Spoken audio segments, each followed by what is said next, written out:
My name is Jason Sago, former UFC fighter, and here are 3 common jab mistakes and how to fix them.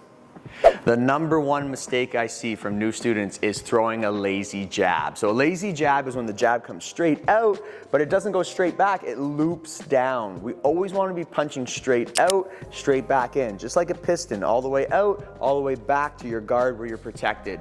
If you throw a lazy jab, this could happen, and it's a bad KO. Boom, right across. So we want to make sure we prevent that from happening. So as I throw the jab, I train myself to go all the way out, all the way back. If that right hand comes, you got that protection up. So make sure if you're training with your partners, they're holding the pads, holding the gloves. I snap it out, and they're looking for that right hand. Ha! Good, again. Ha! Perfect, again. Ha! Yeah, just making sure that left hand is up, back in the guard position.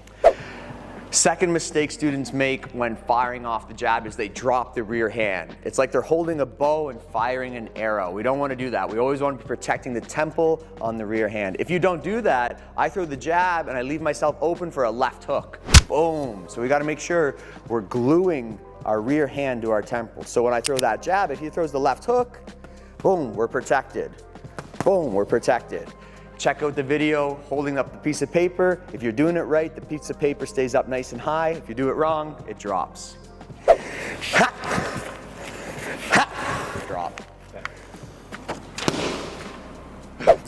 The third most common mistake is when students keep their chin way up in the sky. Number one rule of fighting is hands up and chin down. If you make this mistake by keeping the chin up high, as I throw my jab, he could slip it, uppercut. So we want to make sure we're keeping that chin tucked down nice and low. Okay, so when I throw that jab here, boom, it's going to be a little bit safer if my chin's down versus when it's up and exposed. Bam.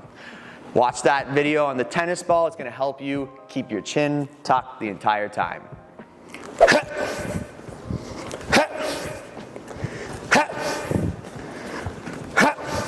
Thanks for watching, guys. Please remember to like, share, and subscribe. And if you want to know more about the jab and how to train at home, watch this next video. So it looks like this. They're bow and arrow.